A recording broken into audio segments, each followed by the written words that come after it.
Bonjour, alors ce matin je vais juste passer un petit peu de temps pour vous expliquer en fait tout mon jargon personnel, parce que c'est vrai que mes élèves en fait connaissent mon jargon, savent quand je parle de rideau, où c'est, etc., etc. Mais pour les gens qui ne prennent pas mes cours, du coup c'est un petit peu compliqué. Donc du coup, pour moi la cage thoracique c'est les rideaux.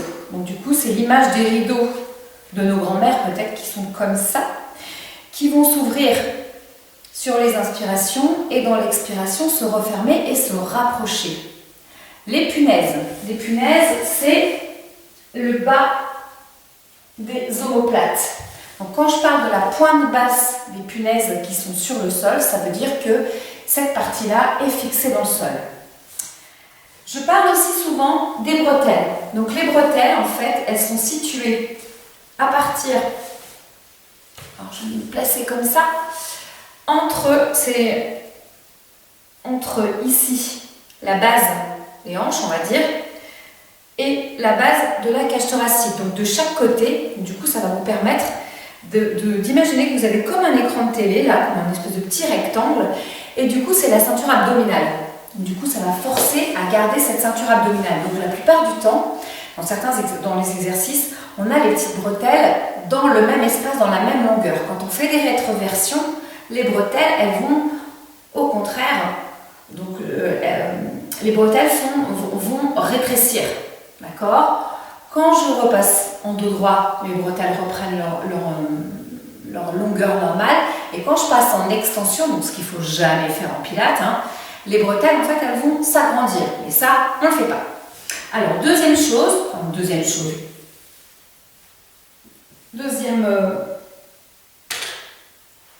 configuration. Donc du coup, quand vous placez, il y a deux façons de se placer. Donc du coup, soit on est en imprimé, donc du coup ça veut dire en imprimé, ça veut dire qu'on colle, on fait une toute petite rétroversion, on colle son sacrum dans le sol, on pense toujours à ses bretelles, et on stabilise bien ses hanches.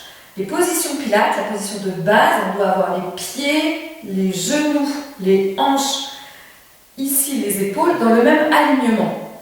Tout droit, comme si vous aviez été un rail de train. Deux rails de train. La tête, elle va être dans le prolongement de la colonne vertébrale en partant du coccyx jusqu'au sommet du crâne. Comme si vous aviez un espèce de bâton qui transperçait la ligne médiane, la ligne centrale. Et en fait, quand on va remonter en roll-up, donc du coup, n'oubliez pas que je vais croiser mes mains derrière. Je vais ramener mes coudes un petit peu sur le côté. Je vais chercher l'enroulé. Je vais rapprocher mes deux petits rideaux quand on commence à faire enrouler. Et en fait, on va monter.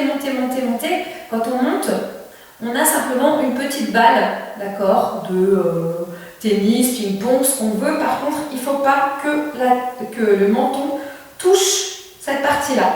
Il faut toujours garder cette même pensée avec cette petite balle de ping-pong ou de tennis. Donc quand on va monter, on va inspirer en ouvrant la cage thoracique. Dans l'expiration, serre le ventre, on rapproche ses petits rideaux. D'accord, on stabilise bien les hanches, elles ne bougent pas. Et du coup, je vais monter comme ça en enroulé à partir. Et je vais juste avoir la sensation que je décolle, que je suis pile au point de mes petites punaises. On revient. Maintenant, on peut faire la même chose simplement en dos neutre. Donc le dos neutre, ça veut dire que là, je n'imprime pas mes longueurs dans le sol. Je suis dans ma courbure normale. Normalement, si je suis placée assis, debout, etc., on a une certaine petite courbure au niveau du bas du dos, des lombaires. Du coup, on va conserver cette même cambrure quand on sera couché. Donc du coup, là, ça décolle un peu. C'est comme quand je dis mettez le petit tunnel, d'accord, à mes élèves là, et bien du coup c'est la même chose, il y a un petit tunnel qui se creuse, il peut y avoir un petit passage de petites fourmis, de ce qu'on veut. Et quand on va refaire un enroulé pareil, donc on va ramener un petit peu ses coudes sur l'avant, on inspire, on rapproche ses rideaux dans l'expire, et là, votre dos ne va pas bouger. On stabilise bien le dos, on serre le ventre, on fait stop gas, stop pipi, d'accord, on a conscience de ramener le plus possible son nombril en direction de ses lombaires, et du coup j'enroule, je suis vraiment dans un enroulé. Et là du coup j'engage toute la ceinture abdominale. Ça, c'est une partie à faire. La deuxième, troisième ou quatrième chose à se rappeler, je vais un peu chaud, donc je vais en profiter pour enlever mon petit gilet. On met les bras dessous, on met les bras ici, on cherche à faire rien d'autre qu'à se grandir, on monte sa colonne vertébrale, on va presser sur ses mains. On presse sur les mains, on se grandit le plus possible. On met les bras ici, maintenant qu'on est bien placé, c'est comme si on était contre un mur.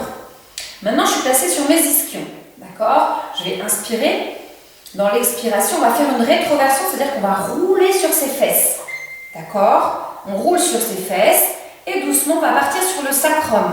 C'est ça que j'appelle le premier étage. Le premier étage, c'est le sacrum, le début du sacrum. Le premier étage et demi, c'est la fin du sacrum. Je vais descendre petit à petit, vertèbre par vertèbre. Je vais aller carrément sur mes lombaires. Maintenant, je suis au deuxième étage. Le troisième étage, c'est le début de ma cage thoracique en arrière. Donc là, je suis au troisième étage. Et au quatrième étage, je vais avoir la tête complètement dans le sol. J'amène les bras sur l'arrière. Je vais inspirer, serrer le ventre sur 1 sur 2. Je vais monter mes bras. Je vais enrouler ma tête avec l'image que j'ai toujours cette petite balle.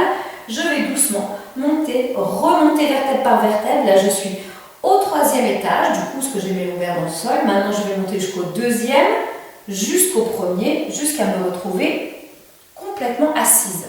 Voilà. Donc, encore une chose. Quand on est sur le côté, quand on fait les kicks, on place bien ses jambes dans l'alignement de ses fesses, de ses épaules, de sa tête, de l'arrière de sa tête et de sa main qui est dans le sol. Alors, deux techniques. Soit je mets ma main ici pour essayer de serrer le ventre, mais je mets, même si je mets ma main ici, je ne mets pas beaucoup de poids sur cette main, d'accord? Je vais retrouver mon petit tunnel. Donc, pour retrouver le petit tunnel, je fais. Donc du coup, normalement, votre tête, elle regarde vers devant vous. Moi, je vous regarde, mais la tête regarde devant vous. Vous allez étirer la jambe du dessus, pour bien engager la hanche, créer un espace ici, c'est ça que j'appelle le tunnel.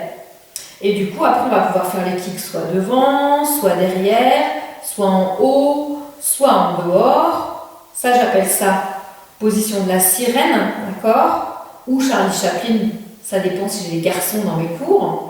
Ok, donc du coup, et en fait, tu bouges que la jambe sans bouger le reste du corps, ou le moins possible. Voilà, je pense que j'ai à peu près tout dit.